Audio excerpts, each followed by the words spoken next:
Suasana tempat hiburan rakyat pasar malam di Desa Malino, Kecamatan Bolano Lambunu, Provinsi Sulawesi Tengah berubah mencekam setelah seorang remaja dikabarkan tewas diduga kesetrum.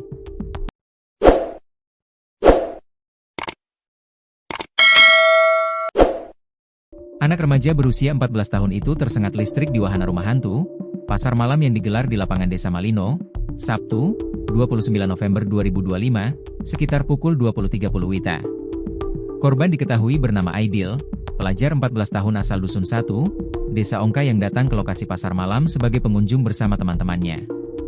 Benar, seorang anak meninggal dunia setelah diduga tersengat listrik di wahana rumah hantu, ujar Kapolsek Bolano Lambunu, Ibtu Nyoman Jayus Mulyawan kepada tribunpalu.com, Minggu, 30 November 2025. Menurut laporan awal, kata Ibtu Nyoman, korban memasuki wahana rumah hantu sebelum insiden terjadi.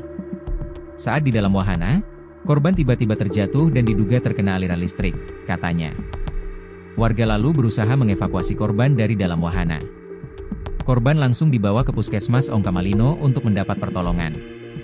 Setibanya di Puskesmas, korban dinyatakan meninggal dunia akibat sengatan listrik. Kami menerima laporan korban tidak berhasil diselamatkan oleh petugas medis, ujarnya. Kabar meninggalnya korban memicu kemarahan warga yang berada di lokasi. Masyarakat terpancing emosi setelah mengetahui korban meninggal dunia, kata Kapolsek. Sejumlah warga kemudian membakar wahana rumah hantu tempat insiden terjadi. Tak cukup sampai di situ, massa juga merusak wahana lain seperti komedi putar dan kora-kora. Situasi semakin memanas hingga aparat tiba di lokasi sekitar pukul 21.20 WITA. Saya bersama 10 personel langsung menuju lokasi untuk menenangkan warga, ujar Ibtu Nyoman. Aparat kemudian mengamankan area dan mencegah meluasnya kerusuhan. Kami fokus mengendalikan massa dan memastikan situasi tetap aman, katanya. Polisi kini masih mengumpulkan keterangan saksi terkait penyebab pasti sengatan listrik.